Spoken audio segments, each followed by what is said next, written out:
listen here. Okay, today I'm going to teach you all the steps you need to do once you get your professional sloper home, and that's what's next.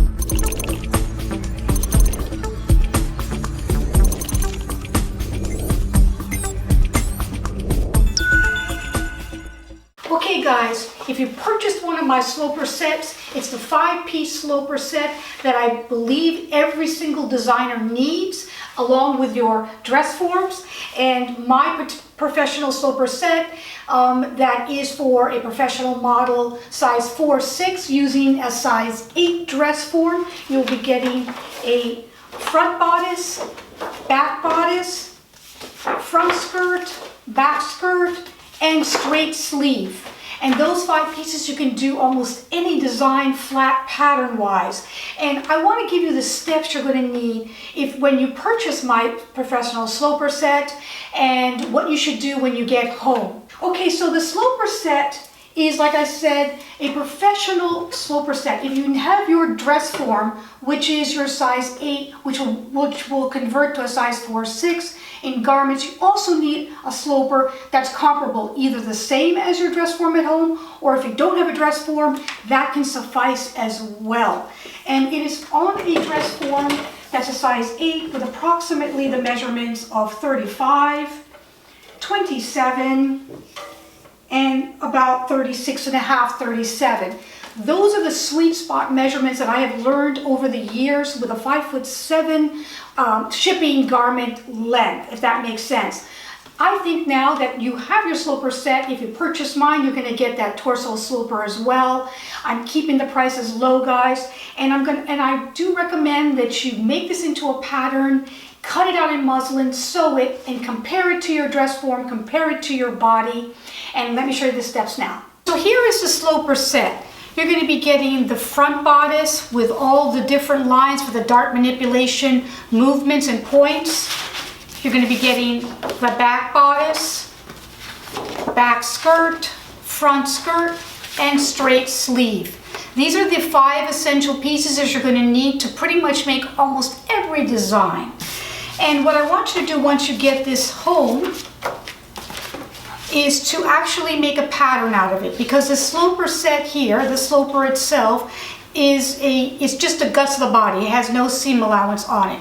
So at this point, I'm just going to have you take white paper, brown paper, pattern making paper that's dotted, whatever paper you're able to get a hold of. As long as it's larger than each piece you're working on, you can use it. And just cut out pieces. I'm going to weigh it down like this.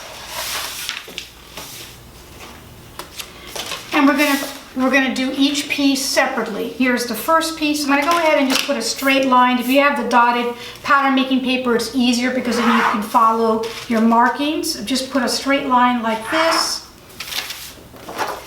Put the sloper mesh up against that line, so you have that first straight line like that. And go ahead and weigh it down. And I'm just gonna trace around this entire sloper. Just make sure you get exactly on the lines, because even at 1/16 of an inch, guys, is going to make a change. And then just trace around the entire sloper like this. You can trace into those notches as well, and I'll talk about notches in a minute. And once you have the entire sloper traced like that, this has an apex, that center line, that center dot. I'm going to be using an owl, which is that sharp, it's almost like an ice pick, and I'm going to use the one notcher that is not my favorite. And I'm going to actually just make a little mark like that, so that when I take this off, you will see that apex right there. Okay, we don't have to put all the lines in, but we just need to put in the seam allowance. So after you've traced it around, just like that, then you have to just go around the entire perimeter of this sloper and add your 1/2 inch seam allowance so that you can make this a pattern and cut it out of your muslin or whatever fabric that you're using as a base. I'm just going to be adding my 1/2 inch seam allowance on the perimeter of this entire thing. I'm going to leave this with a span like that because I have to do that little special thing that I do with darts. And so just put a little half moon there and you'll be fine. If you want this to be on the fold, or if you want it to have a seam in the front, that's fine. Go ahead and put your seam allowance all the way around. It's 1/2 inch all the way around the sloper, except for where your neckline is. Neckline is usually only 1/4 inch, so just quickly put perpendicular lines where you would put your markings around the curve of that neckline, just like that, till you get it all the way up. And it looks like I missed part of this shoulder, but I'm just going to go ahead and follow the line like that and add my 1/2 inch seam allowance there. Going around the curve of the armhole, I'm just going to put parallel markings all the way around that curve of the armhole, just like this.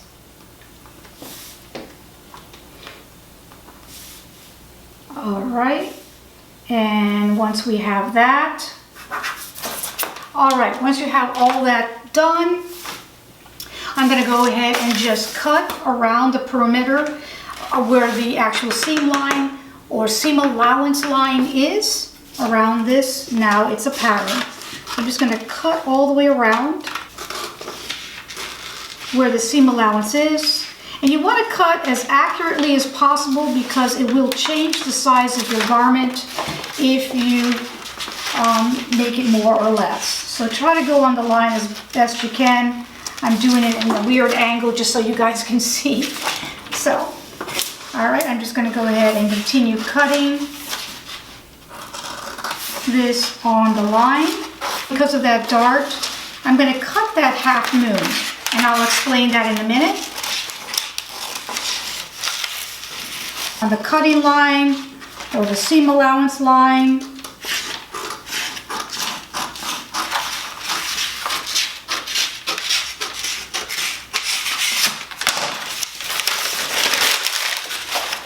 and you get the excess.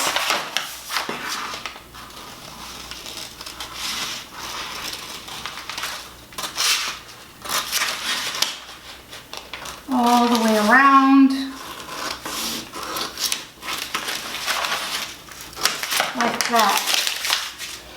Okay, for the dart, we have one large dart, and because it's so large, you have to make a nice big 1/2 moon, and that's because you need that angle or that extra fabric that goes inside of the dart that will be missing if you just go cut it across. So you want to, this is the center front right here. So you want to fold the line that's closest to the center front. I'm going to fold that back real quick, like that. And then I'm going to pivot with my finger pushing down where the apex is, so it concaves, to the other side like this, till that matches down here. When it's closed up like that, you can either put a pin and hold it closed. And now when I cut on that line, you have enough fabric sewn in there that you need to hold that dart, and when you open it up, you get that little point. And that's why you need that 1/2 moon. I'm going to continue to cut out, trace around all the other patterns, put the seam allowance, and I'll be right back. Here I have the remaining pieces, the back bodice, the straight sleeve, and the skirt pieces. I've traced around everything already. I've used the owl on all of the dart points like this, and so they are now all in, hopefully. And I'm going to take it off. The thing that you're going to want to know, if you're going to be, here's the dart point for that, and for that, what you're going to want to do, if you're going to put this muslin on, and with the opening on the back, if you're going to do it on your dress form or yourself and you have somebody to help you, you will need an inch seam allowance on the back at least when you're doing the fitting, either on your dress form or yourself. If you're going to be fitting this, by yourself and you want to make the opening in the center front, put that 1-inch seam allowance in the center front, if that makes sense. Okay, so now I've taken these off. Going to put all the lines and markings, the bicep line, the elbow line. You need to have all of these lines in so that you can judge on your dress form as well as yourself what any changes you want to have. Connect the dart legs to the dart points on the back. You want to do that also on the skirt from the dart point on. And once you have that,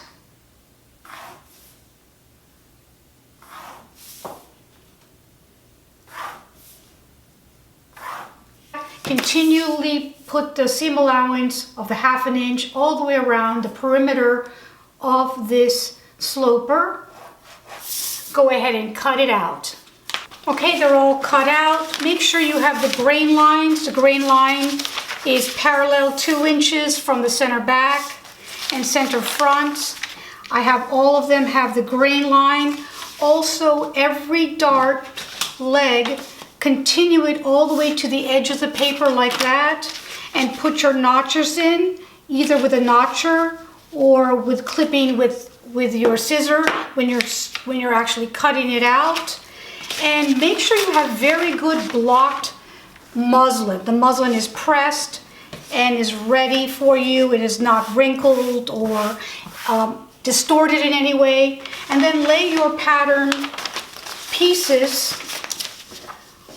each one, as you go along, and make sure that you're measuring from the selvage to your grain line like that, and making sure that this is parallel on the fabric.